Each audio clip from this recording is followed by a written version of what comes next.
తెలుగు ప్రేక్షకులకు పసందైన విందు భోజనం పెడుతున్న అసలు సిసలైన రియాలిటీ షో బిగ్ బాస్ మొదటి సీజన్ గ్రాండ్ సక్సెస్ కావడంతో రెండో సీజన్ కూడా అదే ఊపులో ప్రారంభమైంది. కంటెస్టెంట్ హోస్ట్ మాత్రమే కాదు, మసాలా డౌస్ కూడా మారిపోయింది. తొలి సీజన్ సాఫ్ట్ గా సాగిపోతే సెకండ్ సీజన్ వాడి వేడిగా సాగుతుంది. దాదాపు 3 నెలల క్రితం ప్రారంభమైన బిగ్ బాస్ 100 ఎపిసోడ్లు పూర్తి చేసుకుంది. 16 మందితో ప్రారంభమైన బిగ్ బాస్ 2లో మధ్యలో నందిని రాయ్, పూజా రామచంద్రన్ వైల్డ్ కార్డ్ ఎంట్రీ ఇచ్చారు. ఇద్దరు గట్టి పోటీ ఇచ్చినా ఎలిమినేట్ కాక తప్పలేదు. అయితే మొదటి నుంచి డక్కా మొగ్గీలు తింటూ రాటుదేలిపోయాడు కౌశల్. ఒక్క నూతన్ నాయుడు తప్ప కౌశల్ తో ప్రతి ఒక్క కంటెస్టెంట్ గొడవలు పెట్టుకునే వాళ్ళే. ఎన్నోసార్లు ఎలిమినేషన్ జోన్ వరకు వెళ్లొచ్చాడు కౌశల్ కు బిగ్ బాస్ ఇంట్లో ఏ ఒక్క అంశము ఫేవర్ గా లేకపోయినా అభిమానుల అండదండలే శ్రీరామ రక్షలా కాపాడుతున్నాయి. కౌశల్ తనకు జరుగుతున్న అవమానాలకు ఎన్నిసార్లు ఎమోషనల్ అయ్యాడో అభిమానులకు తెలుసు. ఇక గీతా మాధురి విషయానికొస్తే మొదట్లో డబుల్ గేమ్ ఆడుతూ అందరినీ కన్ఫ్యూజ్ చేసిందని ఆడియన్స్ ఆరోపించారు. ఇప్పటికీ ఆమెపై అదే ఆరోపణలు ఉన్నాయి. తనీష్ సామ్రాట్ పరిస్థితుల్లో పెద్దగా మార్పేమీ లేదు. తనీష్ లో ఇంకా ఆవేశం చల్లారకపోగా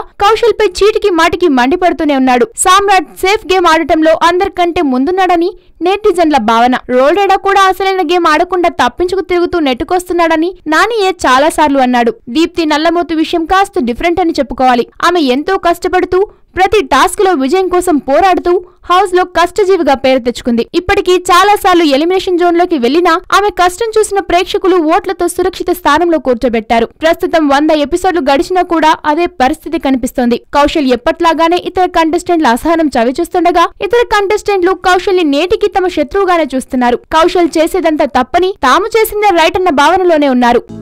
హలో, మిమ్మల్నే యోయో టీవీ యాప్ డౌన్లోడ్ చేసుకున్నారా? ఇంకా లేదా? మీ యాప్ స్టోర్ కి వెళ్ళి వెంటనే డౌన్లోడ్ చేసుకోండి.